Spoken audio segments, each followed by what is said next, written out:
اگر کسی کو تقدیر کی وجہ سے اس کی بیوی تھوڑی ٹیڑھی ترچھی مل جائے تو اس نے کرنا کیا کرنا چاہیے اس کو؟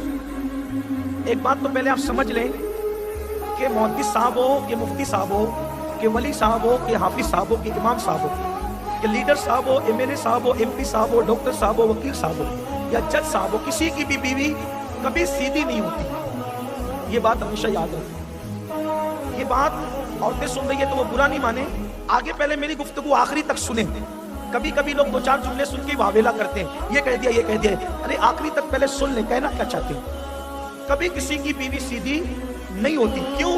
کیونکہ اللہ نے فرمایا کہ ہم نے عورتوں کو ٹیڑھی پسلی سے پیدا کیا. ظاہر سی بات ہے کہ جب اللہ خود بنانے والا کہہ رہا ہے کہ ہم نے انہیں ٹیڑھی پسلی سے پیدا کیا تو سیدھی بیوی ڈھونڈنے کیوں نکلتے ہو؟ ملے گی نہیں. عورت تو سیدھی ہے ہی نہیں، کسی دور کی عورت سیدھی نہیں ہے. کیونکہ جو اللہ نے کہہ دیا ہم اللہ کی مانیں گے، ملا کی تو نہیں مانیں گے.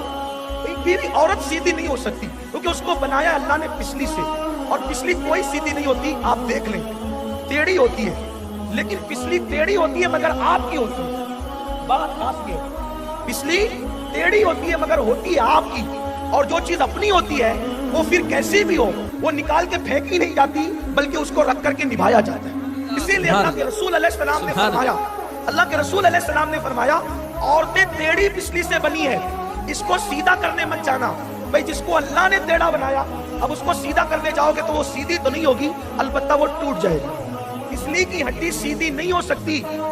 ارے کتے کی دم جو ہوتی ہے نا وہ نرم ہوتی ہے لیکن ٹیڑھی ہوتی ہے. انسان کی پسلی تو سخت ہو کر ٹیڑھی ہوتی ہے، وہ جو نرم ہو کر کے کبھی سیدھی نہ ہو سکے وہ سخت ہو کر کے کیسے سیدھی ہو سکتی؟ یہ بات ہے. تو حضور نے اس کو سیدھا کرنے مت جانا، وہاں بکاتی کرنے کی اجازت نہیں ہے. حضور نے کہا سیدھا کرنے مت جانا ورنہ تو توڑ دے گا، اور توڑنے ہی کو طلاق کہتے ہیں. تو سیدھا نہیں کرنا، جیسی ٹیڑھی ہے ویسے ہی ٹیڑھی سے نبھا کرنا ہے، پیار سے، محبت سے. اگر وہ منہ چلائے آپ نے ہنس دینا ہے، آپ نے نکل جانا ہے، مسکرا دینا ہے. اس لیے کہ اللہ کے رسول نے فرمایا سب سے بڑا پہلوان کون ہے؟ صحابہ نے عرض کی یا رسول اللہ سب سے بڑا پہلوان وہ ہے جو سب کو پچھاڑ دے اور وہ کسی کو پچھاڑ نہ سکے. جو سب کو پچھاڑ دے وہ اور اس کو کوئی پچھاڑ نہ سکے. سرکار نے فرمایا نہیں، جو سب کو پچھاڑ دے اور اس کو کوئی پچھاڑ نہ سکے وہ بڑا پہلوان نہیں ہے، بلکہ جو اپنے غصے کو پی جاتا ہے وہ سب سے بڑا بہادر اور پہلوان ہے. اب پتہ چلا بہادر لوگ کون ہیں؟ جو غصہ پی جاتے، جو غصے میں تھر تھر کانپے، آنکھیں نکالے، مار ٹھوک کرے اور ضربہ یضربوں کی گردان پڑنے لگے، وہ لوگ بہادر نہیں ہیں، بلکہ عفو درگزر سے جو کام لے وہ لوگ بہادر اور پہلوان ہیں. ایسے ہی ہوا. ایک بزرگ تھے بہت بڑے، حضرت سیدنا شیخ ابو الحسن خرقانی. یہ شیخ ابو الحسن خرقانی کون ہیں؟ ان کو پہلے آپ سمجھ لیں. یہ شیخ ابو الحسن خرقانی وہ ہیں کہ جب محمود غزنوی نے جب ہندوستان پر کئی حملے کیے،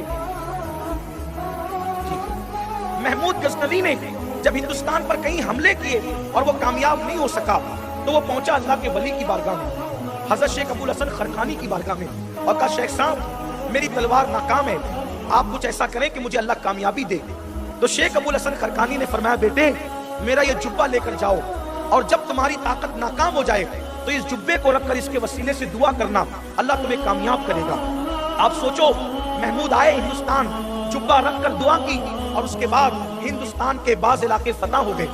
جس کے جبے میں اتنی تاثیر ہو کہ اس کے وسیلے سے دعا قبول ہوتی ہو، اس شخص کے وجود کی تاثیر کیا ہوگی؟ اس شخص کے وجود کی تاثیر کیا ہوگی؟ وہ ہے شیخ ابو الحسن خرقانی رحمۃ اللہ تعالی علیہ. اب شیخ ابو الحسن خرقانی اتنے بڑے مرتبے پہ کیسے پہنچے؟ ہوا یہ کہ ایک بہت بڑا فلسفی تھا، دنیا کا ایجوکیٹڈ انسان، بہت پڑھا لکھا انسان تھا. وہ اتفاق سے حضرت شیخ ابو الحسن خرقانی کا مرید ہو گیا. اور جب مرید ہوا تو ایک دن اس کے دل میں خیال آیا، بہت دن میں نے ہو گئے شیخ کی زیارت نہیں کی، شیخ ابو الحسن خرقانی کی زیارت نہیں کی، چلنا چاہیے اور حضرت سے ملنا چاہیے. خانقاہ میں گیا، خانقاہ میں حضرت تھے نہیں. لوگوں نے کہا گھر گئے، گھر پہ آئے، دروازے پہ دستک دی تو اندر سے آواز آئی، کون؟ تو کہا میں فلاں فلسفی ہوں، حضرت کا مرید ہوں، کیا شیخ ابو الحسن خرقانی ہیں؟ وہ اندر سے آواز آئی، ارے وہ مکار، وہ شیخ کب سے بن گیا، وہ حضرت کب سے بن گیا؟ ان کے پیروں کے نیچے سے زمین نکل گئی. یا اللہ، جس کی بیوی اس کو مکار کہے اور کہے کہ وہ شہید کب سے ہو گئے, وہ حضرت کب سے ہو گئے, وہ تو مکہ آدمی ہے. انہوں نے سوچا سب سے معتبر بات کس کی؟ بیوی کی. ابھی یہ بندہ پہلی دنیاوی پڑھا لکھا تھا, جلدی سے اللہ والوں کو مانتا نہیں تھا, ایک ہی کو مانا تھا. اب اس میں بھی گھر سے اس طرح کی بات آئی. دور ایک دوسرا مرید کھڑے رہ کر یہ منظر دیکھ رہا تھا. اس فلسفی کو بلایا کہ ادھر آؤ, ادھر آؤ. وہ آیا, کہا کہ تم ٹینشن مت لے, فکر مت کر, حضرت جنگل گئے ہوئے ہیں لکڑیاں کاٹنے کے لیے گھر کے لیے, ابھی آتے ہوں گے, مل لینا, پریشان مت ہو. لیکن اللہ والے بھی اللہ والے ہوتے ہیں. پیر روشن ضمیر ہوتا ہے, پیر روشن ضمیر ہوتا ہے. روزانہ شیخ ابو الحسن خرقانی اپنے گھر کی لکڑیوں کو, چولہے کی لکڑیوں کو سر پہ رکھ کے لاتے تھے. لیکن اس دن وہ فلسفی صاحب کو جو حضرت کی بیوی نے خطرناک ڈوز دے دیا تھا, تو اب کی مرتبہ حضرت آ رہے تو اس شان سے آ رہے ہیں کہ شیر پر بیٹھے ہوئے ہیں, آگے لکڑی کا گٹھا رکھا ہوا ہے اور سانپ کو ہاتھ میں چابک بنا رکھا ہے, شان سے چلے آ رہے ہیں. جب ان کو اس طرح آتے دیکھا تو وہ فلسفی سوچنے لگا, نہیں نہیں میرے حضرت تو بہت صحیح ہے, اگر غلط ہوتے تو شیر پر بیٹھتے کیوں اور سانپ کو چابک کیوں بناتے, ان کی بیوی غلط ہے. آیا, پیر چومے, ہاتھ چومے, سرکار ایک بات کہنا چاہتا ہوں. کہا بولو.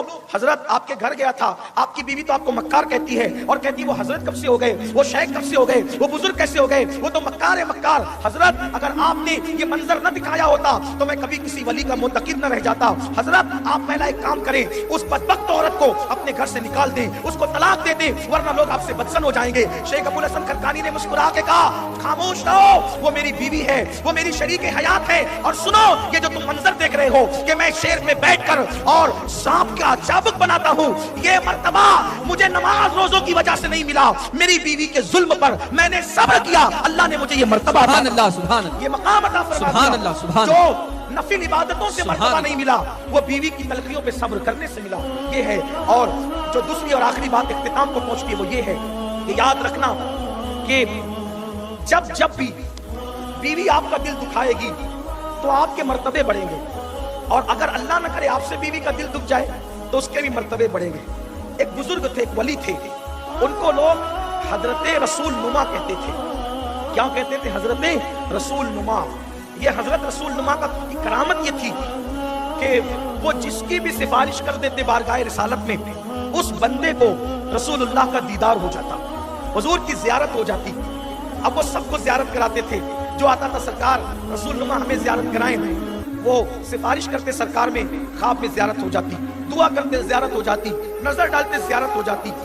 ایک دن ان کی بیوی نے کہا حضرت رسول نما سے, حضرت سب کو زیارت کراتے ہیں, مجھے بھی تو ایک دن زیارت کرائیں, حضور کی زیارت میں بھی کرنا چاہتی ہوں. انہوں نے کہا ٹھیک ہے, بہت اچھا, میں تمہیں زیارت کراتا ہوں, لیکن اس کے لیے ایسے سستی زیارت نہیں ہوگی, تمہیں اس کے لیے کچھ کرنا پڑے گا. اور کیا کرنا پڑے گا؟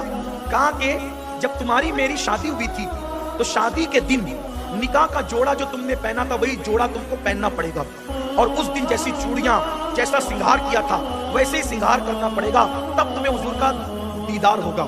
اس نے سوچا چلے بھائی, بال سفید ہو گئے, بڑھاپے سے چہرے پہ جھریاں پڑ گئی, لیکن دیدار حضور کا جو کرنا ہے, عام طور پہ اس دور میں بھی اور ابھی بھی شادی کے جوڑے لوگ سنبھال کر رکھتے ہیں. آپ کے یہاں بھی ہوں گے, جو نکاح کے ٹائم آپ نے پہنا ہوگا تو آپ کے گھر پہ بھی وہ شادی کا جوڑا سنبھال کے رکھا گیا ہوگا. یہ بڑی یادگار دن ہوتا ہے نا شادی کا دن, تو لوگ سنبھال کے رکھتے ہیں. آپ کے یہاں بھی ہوگا, اہل منبر نے بھی سنبھال کے رکھا ہوگا کہ بڑی بڑی محبتوں کا دن ہوتا ہے نا آج کا دن, تو اس نے سنبھال کے رکھا تھا بڑھاپے میں شادی کا جوڑا, حضور کے دیدار کی لالچ میں پہنا, چوڑیاں پہنی, دلہن کی طرح سنگار کیا. انہوں نے دیکھا حضرت رسول نما نے پوری سج دھج کے دلہن کی طرح بیٹھ گئی. وہ اپنے بڑے سالے کے پاس گئے, کہا دیکھا تمہاری بہن کو کیا سوجا ہے؟ کہا کیا ہوا؟ ایک بار آ کے دیکھو تو صحیح کیا ہوا. ان کے بڑے سالے آئے, دیکھا کہ یہ گھونگھٹ ڈال کر چہروں پہ جھریاں, بڑھاپے کا اضمحلال اور بن سنور کر بیٹھی ہے. اب بڑے بھائی تھے, تیش میں آ گئے, تیور عروج پر آ گئے, خوب ڈانٹا, بدبخت بڑھاپے میں سدھرتی نہیں, اور تو نے یہ کیا رنگ نکال رکھا ہے کہ تو بڑھاپے میں دلہن بن کر بیٹھی. خوب ڈانٹا, خوب ڈانٹا, خوب ڈانٹا.